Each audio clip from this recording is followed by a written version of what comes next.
All right, everyone, welcome. Thank you so much for tuning in. I am so excited to have Sarah Shaw with us today. Welcome, Sarah. Hey, good to be here with you. I am so excited to have you. Now, Sarah is the leading expert on how to get your products into celebrities' hands and how to leverage PR from having celebrities using your products. So I would love for you to give us just this brief overview of how you got started in this industry and some of your clients' experiences and success stories. Okay, well, years and years ago, I had a handbag line and I was out to dinner with a costume designer I'd worked with for many years in my original out of college business, which was doing costumes for movies. And she was whining and complaining that she was being forced to use some Donna Karan clothes on a character and it was all wrong and blah, blah. And I'm not even listening anymore. I'm just thinking, oh my God, I'm such an idiot. Why didn't I think of getting my products to celebrities? This is so smart. So I ran back to my studio the next day and we started researching how to get products to celebrities and thinking, okay, well, maybe we should call the product placement people at the studios and find out if we can get our stuff into movies because, Donna Karen's doing it. So we should do it. So anyway, this was way before the internet, really. And in like 1999 or so and not that many people were online. And so we were making phone calls and talking to people and, hey, can we send our products to these celebrities? And people just said, okay. And so we just packed stuff up and made it pretty and put notes in there and just mailed it off. And, it was calling to see if they got it. And then, yes, we got it. And I have no idea if she likes it. Okay, so I didn't really know what to do with that information. But anyway, these celebrities just started showing up in magazines wearing my bags. And I was like, oh my God, what do I do with this now? So then we started copying it and pasting things together because there was no Photoshop yet. And we would copy it on our copy machine in the office and then start mailing it out to stores and other magazines and using that to get sales. And people ate it up with a spoon. And I was like, oh my God, okay, we got to get out to more celebrities. This is so great. And so that was sort of how I got started with the whole process and really got to see that it opened doors for me, right? We'd send out a mailer, by snail mail and, magazines would pick it up and write about it. And then more people would call because they saw it in the magazine and we would send it to stores and, we'd send it to them in a pretty frame and they'd put it right by the cash register, by my bags, and it would sell more and more. And it was just really amazing to me at the time. And that's really how I got started doing it. And obviously these days with the ease of the internet and social media and everything, it just makes it so much easier. Yeah, that's such a cool story. I love that story. And you've had some big time celebrities, holding your products. Could you share just a little bit about that? And, some of the celebrities whose hands you've also gotten your clients' products into, because this is what Sure. I live for. So back in the day, I had like Sharon Stone and Liv Tyler and Oprah. I actually provided a bunch of bags for her book club back then. And as a thank you, she put my products in her magazine, which I think I sold like 5,000 of them from that. So, I mean, it's really the power of the press at that point. I made a bag that we ended up getting into Legally Blonde. We didn't know that it was even called Legally Blonde or if it was going to be a big hit. And my bag actually was used as the publicity shot in the film. So that led to, a huge order from Nordstrom.com. I don't know, $120,000 order maybe. And Sony loved it so much that they put mini movie posters in all the bags for Nordstrom. So it was kind of a collaboration. I made a bag for Julia Roberts in Ocean's 11. And then that helped me get into Bergdorf Goodman and InStyle magazine. So all of these things kind of build on each other, right? So one thing leads to the next. And then I've had clients get stuff to Jennifer Garner and her kids. And when you get something like that, often to people's kids is kind of a good inroad if you have a baby product or kids product, because celebrities are out on the street with their kids all the time. And the paparazzi loves to photograph the family time, right? So these kids were photographed every single week in People magazine. It never said where the shoe, these little shoe accessories came from. It just had pictures, and the kids had different shoes on with different shoe accessories every week. So this client, obviously, we just put it out to the media, and more magazines picked it up. Tons of stores ordered. Obviously, she was able to pitch it to her online shoppers, right? Her e-com went bazoinko, and you just start to really see the benefit, right? Angelina Jolie, her family was in a photo once with a client's shirt, and it was again in People magazine. Then they sold it to OK. Then the photographer sold it to In Touch, and then Us Weekly. So every week, things can show up in different magazines, and it's pretty amazing the power of the press.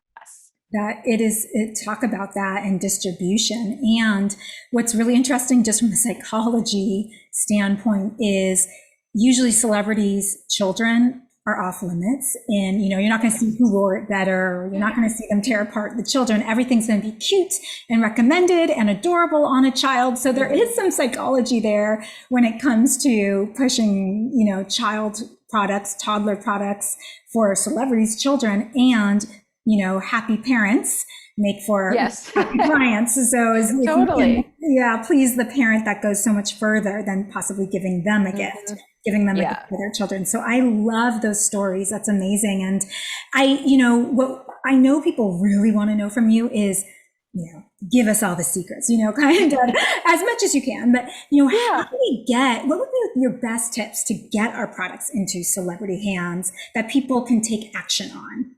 Okay, well, it's pretty easy. It's like 6 steps. Okay. So first thing you want to do is really figure out who your target market would react to, right? Like you might say it's, if you sell, we can stick with the baby product, right? So if you sell something that is child related, you want to make sure that your celebrity has the child of the right age for your product, and that the people who are her fans would also be your fans, right? Because it's kind of a waste of time and money to get a celebrity, give something to them, have them post it on Instagram or something like awesome like that, and then have no sales from it because you missed the target market. So that's the first thing you want to do, is look at pictures of some people, maybe you're Googling, I don't know, celebrities that have kids age 2 to 4.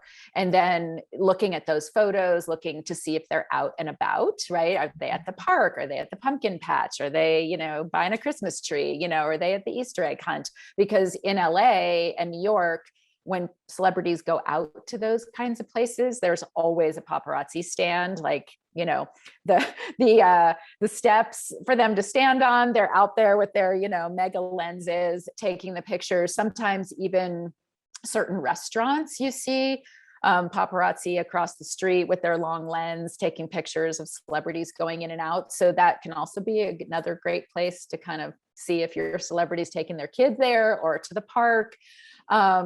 When I lived in Los Angeles, we used to see paparazzi at the park all the time. Like if Jessica Alba was there with one of her kids, they're from across the street, and you're like, okay, who's here?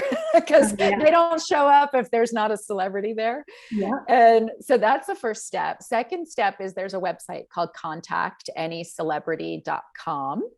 And they basically have every celebrity's contact out there.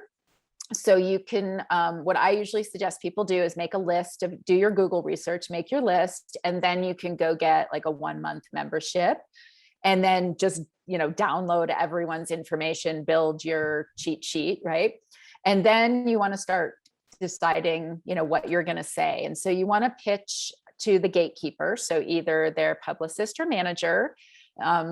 They don't really pitch to the agents unless they don't have a publicist or manager, because the agent's really the money person who does contracts and things like that. They don't really want to be bothered with their personal life, but some people that's all they have.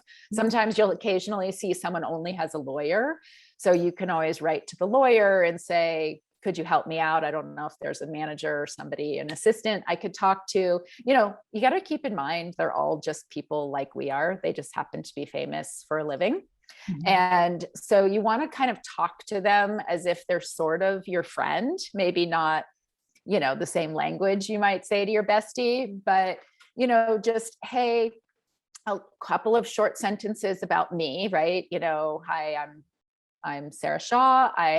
Well, you can go back to my handbag line. I have a handbag line called Sarah Shaw Handbags. We make blah, blah, blah. And I really thought that I would, that you might be interested in my, pink croc bag, because I've seen lots of photos of you wearing pink on the internet. Seems like maybe it's your favorite color. So you want to try to find some way to relate to them, or, hey, I saw that you have a 3-year-old. I make these adorable clothes. I'd love to offer you a few outfits for your child. Here's a link to our catalog.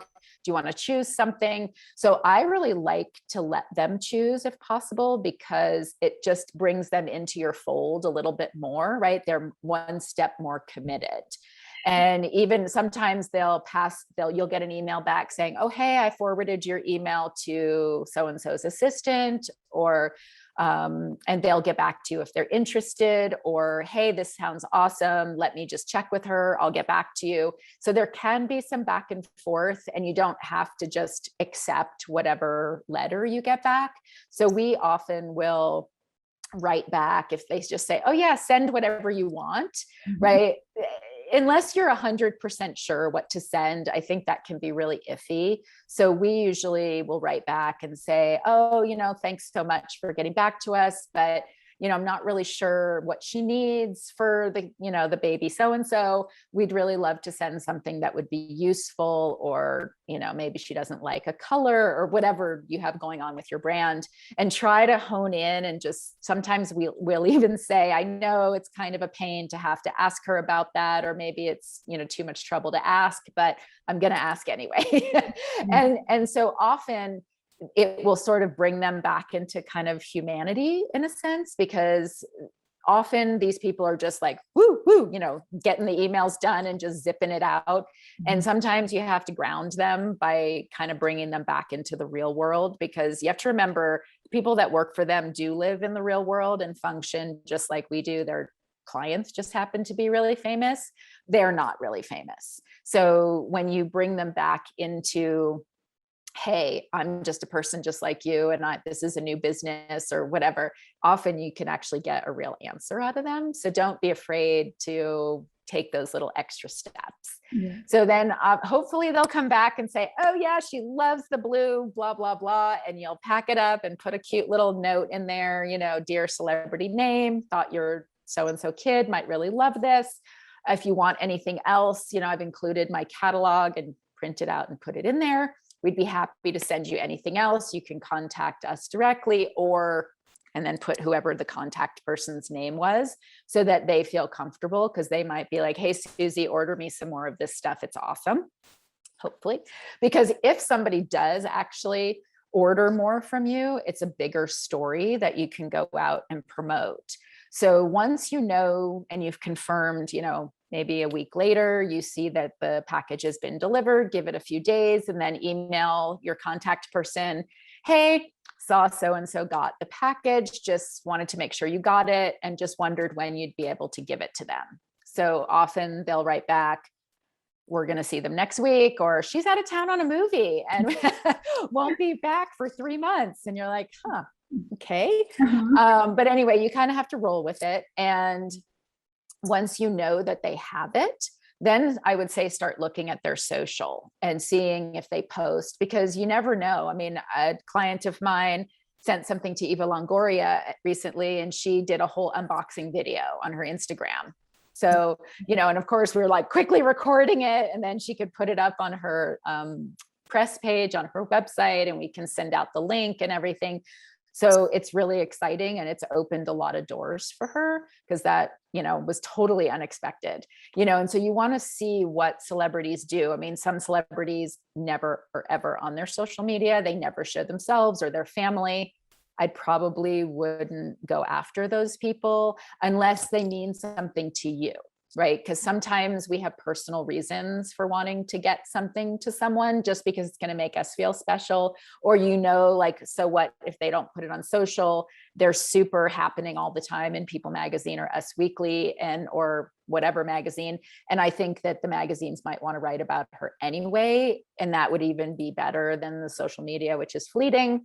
So, it just depends on your brand and kind of what's important to you, I think, as a person, and to your company image and all that. Because if you're, everyone's on social media, but you may not even care about it. So, it just really depends. Being in print might be way more important to you than being on somebody's Instagram or Facebook page, right? So you just kind of have to see, weigh each thing as it comes along. And then once you do get, even if you don't see a photo of them wearing it, or don't get a thank you note, or sometimes you'll get an email back from the gatekeeper saying, oh, they loved it, they say thank you.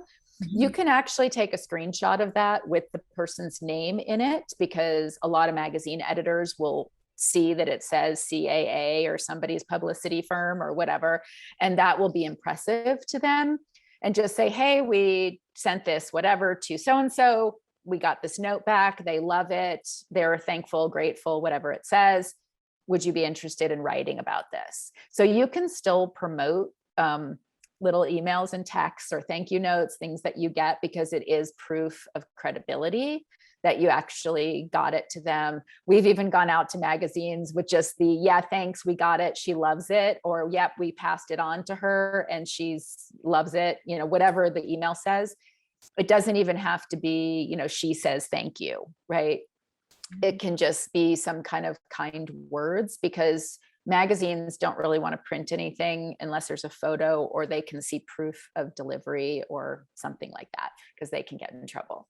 So, and you don't ever put words in somebody's mouth. That's the other big no-no is, if somebody, you could say to your email list, right? You can send an email out saying, oh, so-and-so has our whatever and said that she loves it. Well, if that's what they said to you, or you can put a little screenshot of the email and blank out the person's name, the sender, that then is acceptable as well. In my opinion, I may be somebody who pushes the envelope a little bit. Everyone's got to do what they feel comfortable with, but you're not saying anything that isn't true. So that's the thing that's most important to me, is to always be truthful. Make sure that you're not putting words in people's mouths, because then you can really get in trouble.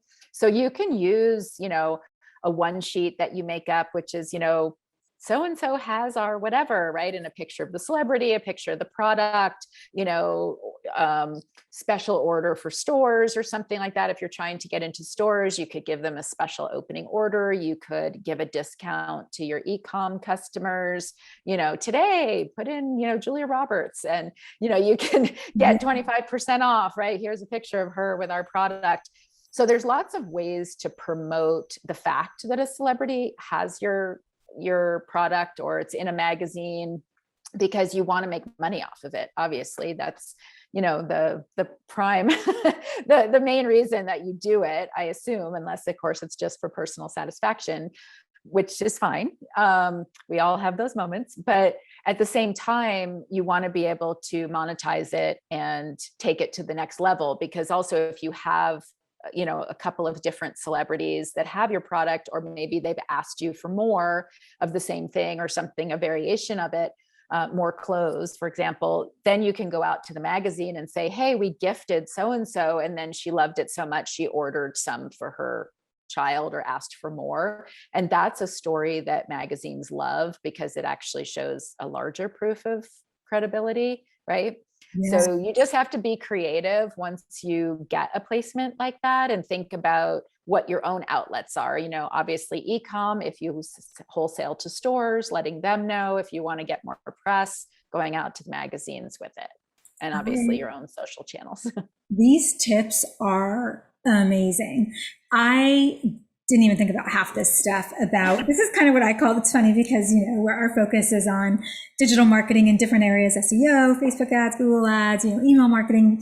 And what I always teach my team is this concept of 3D marketing is what I call it. I'm gotta trademark that, but 3D marketing. Yeah. And it's like going that third level deep, which is exactly what you just did, which you said, okay, we do all these things. And then once it happens, then what? What are all the ways in which we can leverage this opportunity? In essence, we do 3D marketing a little different in the digital marketing space, but it's the same way where you went that third level and said, okay, what can I do? I can reach out to magazines. I can make a coupon code, with Julia Roberts. I can do X, Y, and Z. So I just loved every single idea. These are just golden nuggets. And so I have another question about when you said, okay, I can reach out to the magazine. I didn't maybe get a photo of her with it, but I do have this email. What type of story are you looking for from the magazine? Are you looking to be part of their spring shopping collection and they highlight your product? Or are you looking for an actual written story on the product? So what kind of pitch would you make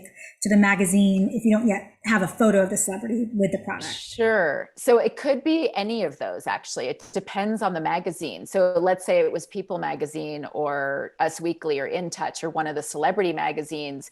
There, you're just actually hoping that they might put a picture of your product with like a little photo of the celebrity, she has this bag, right? And then you could sell thousands of them. You just never know. I mean, anytime I've been in People Magazine with a little celebrity blurb, I've sold thousands. So it's, you could pitch it to the correct print magazine, right? If it's the children's magazine or adult fashion or whatever, right? Men's fitness, it doesn't matter what it is. You're hoping that either they'll use it in free editorial. So maybe they are doing, best of spring and they're like, oh, well, this brand is totally credible now because, such and such celebrity likes it. We'll put them in. Or, hey, I never knew about this brand, but now that celebrity so-and-so has it, I'm listening, right? Because maybe your subject line of your email says, Julia Roberts has our whatever. So often they'll open it because it has a celebrity name in it. Yeah. And you can say, right, here's our blurb that we received from the Gatekeeper, or sometimes it's just, hey, we've sent this bag out to 75 celebrities now who've all requested it through their Gatekeepers. But, that's again a story, right? And it really depends on what the magazine's got going on, right? If they have some space, or, if you make baby clothes and they need something blue and you happen to have something blue, they might grab it at that point. So it's all really subjective. Or if it was Entrepreneur Magazine or Inc. or something, and you want to talk about your brand, maybe you could get a story written about your company and how you're using celebrities to grow your brand and this and that, and what the success rate has been for your company. This is so good. So in essence, what I'm hearing is really the outreach is somewhat twofold. You have the outreach to the celebrities team, their manager, their gatekeepers, and then you also have the follow-up outreach to all the magazines or wherever you kind of want to get placement. So the journalists over at any type of popular blog or print magazine or editorial. So there's this 2-step or 6-step, but there's a follow-up of 2 steps of different outreach. Yes. Once you get it. Okay. This is great information. And I know you mentioned that you reach out via email. Would you ever reach out through social or through any other channels? Or you just send the email and hope after you hit send that someone replies? So, to the Gatekeepers, you mean? Yes. Yeah. So we don't usually follow the Gatekeepers on social because they are very responsive. I mean, that's their job, is to reply. So sometimes you have to write to them once or twice, maybe 3 times, but often they will get back to you. You'd be surprised. I mean, sometimes you could send out 6 in a day and you get back 4, right away or within a few hours. So sometimes, people are like, oh my God, this actually worked. What do I do now? Yeah. And because you think, it's going to be like 3 weeks before they get back to you. But so it can be very quick. And, you just kind of have to, you have to kind of think quick on your feet and kind of go. Yeah, I love that. With what your gut tells you to do. Like once you sort of have the process down. Yes. And so I imagine these, quote unquote gatekeepers, I like this name, let's go with it. They're getting so many pitches every day from so many different brands. Of course, every brand wants a celebrity wearing their product or showcasing their product, how do you make your pitch or your product really stand out? And I think you already suggested something which I thought was really great, which is, you kind of get away from automation, you do your research, you find out so much more about the celebrity, make it very personalized. But yes. I think it's a great tip. Is there any other ways that you could really just make your pitch stand out? Okay, well, first of all, I want to make sure, because you use the word automation. Yes. I want to make sure everyone knows you never automate these emails. Sorry, they're always one-on-one, right? You want to email the gatekeeper, never put it in an automated sequence. But usually the subject line we use is a gift for celebrity name, just because it's right up there. They don't question if they don't want to look at it till the end of the day. You know, it's not like, hey, I want to, you know, offer them a free meal or something, right? You're saying that it's a gift. And I think just making it short and sweet, sort of how I was saying in the beginning, right? A very brief intro about you and your company, because it's not about you. It's really like, what can I do for you type of email. So if you're doing the research and you can relate to them, I think that makes you stand out in being able to say, oh, I see you wear pink all the time, you know, wanted to offer you these 3 things we have in pink, you know, would you be interested in any of them? Because if they always wear black, you're probably not going to offer them pink, you know? So I think it will make you seem and appear more interested in who they actually are, because, you know, the other thing you mentioned is they're probably getting tons of emails all the time pitching, but they're actually probably not, in my opinion, because most people are too afraid to do this. And so they get nervous. Why would she want my stuff? Right? Oh God, you know, when, you know, Gucci's sending her stuff, why does she want mine? Right? Well, the difference is that you are different and unique, right? Whatever you're making, and it's not in every major Vogue, you know, layout or whatever. And, you know, kind of like what we had talked about before, right? In the who wore what when, right? Or who wore it best in Us Weekly. It's like everyone's worst nightmare to be in that, right? The 6 celebrities who are all looking, you know, one worse than the next, right? There's the hot one and then down to the yucky one. So you don't want to be in that. So you really are always looking for kind of your next hot thing, right? If you're going to Hawaii on vacation and you know the paparazzi is going to be after you, well, you're not going to want to wear the same swimsuit as the 3 other people that are going to be at your same fancy resort, right? You might want to choose something from an unknown designer that is super badass that nobody else is going to be wearing. And then you're like, woohoo, look at me. So, you know, smart. There's like full on strategy there. That makes so much sense. Yeah. So it can be, you know, our brand is really popular with people who, right? Because that may relate back to the celebrity, you know, or if you're going on a vacation sometime soon, I see you take a lot of beach vacations. You won't find anyone else wearing this same bikini because we only make 10 of them, or whatever your story is and your secret sauce. You want to kind of get that in there so that they could feel special knowing that they had something that wasn't going to be, you know, on every mannequin in every store. Oh, this is so golden. So then I'm assuming you would never ask for, when you include that package, you said, you know, you kind of include a little card, you would never ask for a mention in any way. It's all about them. It's all about just empowering them to use your name if they want it. They will have your information and just put it out there into the universe and do it from a good place of intention. And that will come back to you, and you don't ask for anything. Yes and no. Okay. So tell us what do you do at that point? So when you send something, right? Let's say you're sending the skinny bikini, right? And you put your little beautiful handwritten note. If you do not have good handwriting, it's fine to type it, just sign it. But I would put it not just on a piece of paper with your logo on it. I'd try to find either a nice card, or if you have some pretty stationery printed for your company. And then at the very bottom, it could just say like, PS, you know, we're a small brand. If you love this and want to tag us, this is our Instagram or something. So just something super cash and just, you know, no obligation. Because sometimes you'll get emails back from the gatekeeper that says, oh, this is so awesome. I'd love to pass it on, but just want to know if there's any social media obligation. So we usually will write back and say none whatsoever. If they love it and want to post, we'd be ever so grateful. We're a small business, this could really help us grow. And then lately I've actually been adding in, since COVID, because last year nobody was working. If they're interested in revenue share or doing any kind of affiliate sales with us, we would be totally open to doing that. We could donate the money to a charity of their choice or pay them out directly. We're real, would that be something that she would be interested in? And so that's been a kind of a topic of conversation, and some stylist agencies have even, like, because their stylists were all out of work last year, right? I mean, some celebrities got their own like little, YouTube channels going and all these things that they then sold for gazillions, right? Once it was popular, but their stylists, all these people weren't working because they were all in their sweatpants.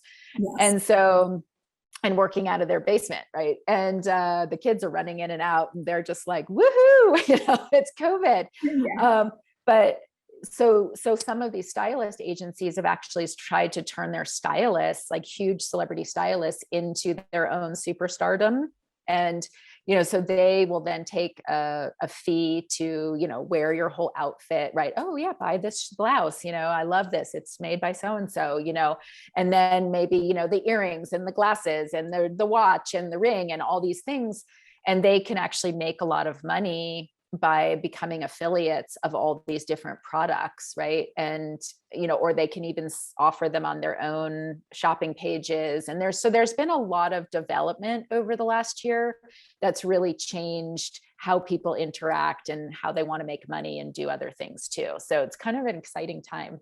Yes. I mean, and that's such a good tip too, because, if you can also make friends with the stylists, they're the ones pitching your products to the celebrities to put them on there. So to have those personal relationships built up with them makes a lot of sense. And then that kind of leads me into another question about influencer marketing, because, back 20 years ago, there was no such thing as influencer marketing. Yeah. Now it's a thing. I mean, there are influencers that are just as big or have bigger accounts than celebrities, quote unquote. Yes.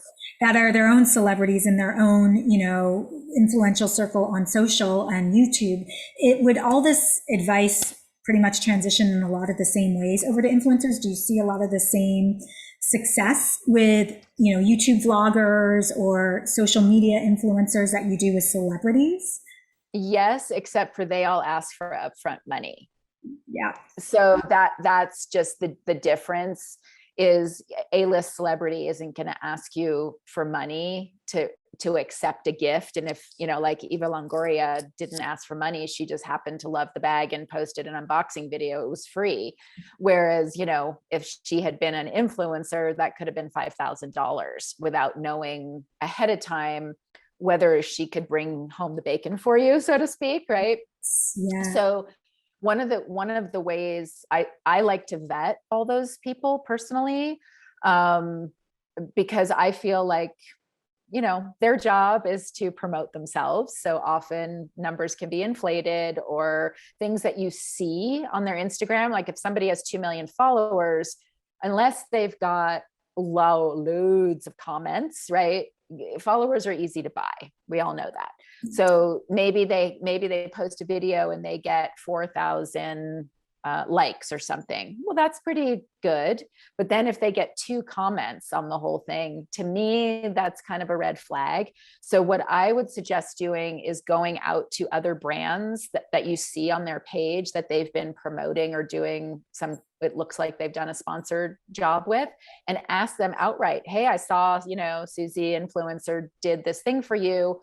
It looked awesome, and praise them and all this. I'm thinking of hiring her and just wanted to know how it went. Well, they might say, I paid her 5,000 and made 100,000. Well, I'd be like, okay, sign me up every week. Yeah. Right. Yeah. And they might say, I paid her 5,000. I didn't sell one thing, but I got, 50,000 followers, and that's what I wanted. So you don't really know what people's goals are until you speak to them and find out the nitty gritty. But I always like to know the nitty gritty before I step into it. Yeah, that's such great advice. I love looking for other previous sponsorships on that page and reaching out to that brand and telling them, we're thinking of working with this influencer. What was your experience like? And then the other thing I like, which most influencers aren't open to, like you said, but honestly, if they were, they'd probably make more money long term, a revenue share or an affiliate brand ambassador program, because especially YouTubers, I'm such a fan of YouTube influencers more than social media, because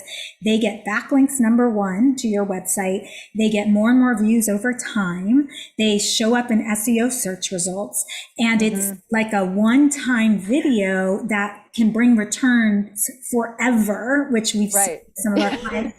So for me, I'm always like, reach out to the YouTube influencers and bloggers. You know, they, to me, are more important than the Instagram, you know, social bloggers and influencers. Yeah, and you can do the same thing. You know, I mean, if you find a YouTube influencer that, you know, let's say of a beauty brand, there's lots of beauty influencers and they're showing you, right? Oh, I put this on and look, it's so great, right? And you can actually see some of them even like get up in there and put their hair up and wash their face on camera and show you how smooth their skin is, or they take things off their body, you know, and you're like, wow, that's amazing, right? Or they put their fake eyelashes on and show you how gorgeous it looks. So I do think that there's a ton of credibility in YouTube as well. I totally agree with you. And again, you can do the same thing, right? You can contact them, find out, you know, the last brand that they did. I just think going down the rabbit hole to do your research is ultimately going to save you a lot of money. And I 100% agree about offering the affiliate. And we do that all the time, but and I think some YouTubers are more open to it. Most Instagram influencers are not. They're just a little too up there in the echelon world and don't feel like, you know, they're going to make the money. But I'm with you. Put your money where your mouth is. If you can say you can sell, you know, 2 million followers and you've got 50,000 people that are going to buy, that's not a huge percentage, right? Yes. If you think they're going to buy, you could make gazillions rather than your $5,000 or $10,000 fee.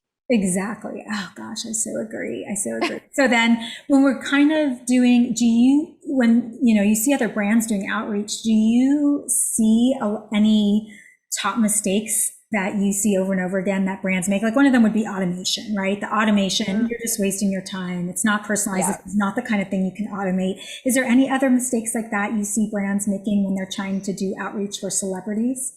Maybe talking too much about themselves in the pitch letter and making it like trying to sell themselves to the celebrity or the influencer, right? It's really just do the few little lines and then sell them on why you want to give them whatever you want to give them. And I think that's probably the biggest mistake most people make. Sometimes the subject line, I mean, I just stick with a gift for so-and-so because it's just right. It works. It's right there. It's honest, right? I just feel like, you know, there's a lot of BS out there. These gatekeepers field that all day, and you just don't want to fall into that category, you know, stay in the A+ category of being honest and forthright. So just keep it simple. And I think you'll be successful at it. Yeah, great advice. And let's say, just because I actually have this question, I'm sure a lot of other people do. Let's say your product is photographed in a celebrity magazine with that celebrity. Can you use that photo? Do you have a right to that photo? Do you have to credit the paparazzi, the photographer? How can you use that in your marketing? Is it just free reign if it's out in public and it was shot? So if it's in a magazine, in print, in a grocery store, for example, or at the newsstand, yes, you can copy that, scan it, use it, whatever. If you're trolling for photos of your celebrity with your product and you see it on a paparazzi website and it's for sale, you must buy it.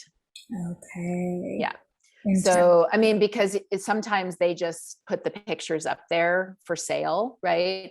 But then they don't ever sell it to a magazine because nobody's interested in that person that week. And then it's over and, you know, old news is no news. And so you can go and buy it there, you know, I mean, like even, I don't know, sometime last year, Reese Witherspoon reposted the photo of herself in the movie with my bag next to her on Instagram. And I was like, oh my God. And so I took a screenshot of that and I pushed that out there for my own marketing, right? For people to see that something that even that's 20 years old is still viable and can be used today, right? Yes. So it's, it's you, anytime there's something that you can screenshot and repost and put out there, it's fair game, because I didn't put words in her mouth either, right? Yes. I could just say, look what Reese posted on Instagram today. Yes. Right? That was the truth. There was nothing more about it. Okay. Okay. That's good advice too, because you always wonder, what am I allowed to do or not allowed to do? So if it was an online, let's say it's InStyle Online, their .com, could you, right click on the image, save image as, or does it have to be literally you taking a photo from your phone as a screenshot, or could you use really that photo that was online? I would probably, from your desktop, take a screenshot that shows the InStyle logo with the bag and, or whatever it is. And then you could do a close-up, even insert your own image of the product, if it was a better like e-com image or something, and just say, and that way you're giving them 100% credit and you're not extrapolating it, right? Or extracting the image and then saying, oh, this was there. That, because often if they have it on their page, right, on their website, it might also be on their social media. So then you could even do something that had a little screenshot of their page and then inserts of all the different social channels where they reposted it, so that it just shows more and more credibility. So you just kind of have to get creative and see where things show up and what you could do with it. I mean, sometimes you could do like, hey, InStyle posted this today. And then the next day, oh, look, they put it on their Instagram. And the next day, oh, look, it's on Facebook. And then look, it's on LinkedIn or TikTok or whatever. Yes. And you can just kind of keep it going. And then the final day could be the collage of all the places, look at everywhere they posted it this week. So, you can do that with celebrity images. Like I was mentioning, the client who with Angelina Jolie's kid was in 4 different magazines every week. So every week it was like, oh, look, here it is again. And then I was like, wait, it's been in 4 magazines. Let's do a picture with all 4 of them. So, you just have to evolve. I know I keep saying you kind of have to be fluid with things, but there is nothing set in stone, I think, with media or celebrities or how to push your business. Because, if you do see a celebrity, sometimes you'll even, a gal in one of my group coaching programs just happened to see Lady Gaga wearing one of her masks in a magazine, and they had purchased it from her website because she wasn't selling them in stores at that point. She's like, the only place they could have gotten this was on my site. So clearly one of her people bought it and for her, because it wasn't her name there was no Lady Gaga on the receipts. Yes. But then she showed up in a magazine wearing it, right? There was no credit for where the mask came from, but then she could repurpose that photo and, and the magazine logo and everything to get more sales. I mean, she sold thousands. Gosh, so such good advice. I'm sure there are so many brands just ready to hire you immediately after this. So where can people connect with you? And I know you have several different programs. You kind of have these different tiers of kind of like a do-it-yourself versus done with you, done for you. Could you tell us a little bit more about the offerings you have and where people can connect with you if they're interested in working with you? Yeah, so I have a really awesome DIY program, which is kind of a hybrid between DIY and online help from me, because I do 2 coaching calls a week with that program and have a private Facebook group. So you get a ton of personal help from me whenever you need it. And the program teaches you everything that I've ever learned about sales and marketing to stores and media, magazines, and celebrities. So we also provide you with store lists. So if you're looking to go wholesale, we have thousands and thousands of stores and all their contact info. We have all the media contacts, billions of celebrities.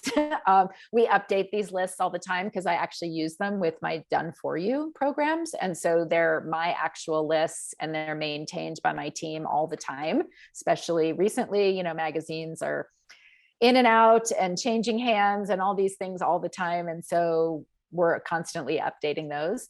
And then I also have done for you programs where we can reach out to celebrities for you, or the media, or stores, or you even do your online e-com emails if you want. If you just want to hand everything off to us.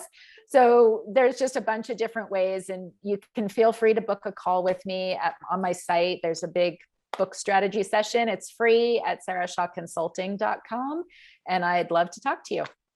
Wow, wonderful. Well, I am so grateful. And I really think that if you are an e-commerce brand these days, this has to be part of your overall strategy, because we talk about all the time being omni-channel in our marketing, and this is a channel that you can leverage. And so I really hope that some of our brands listening today have a chance to talk to you, Sarah, and work with you, because you've been amazing. And I can't wait to see all the wonderful results that they get from using your services. Thank you so much for sitting down and talking with me today. It was such a pleasure. Oh, so glad. It was really fun. Okay, well, I will talk to you soon. Yes, have a great day. Okay, bye. Okay, very cool.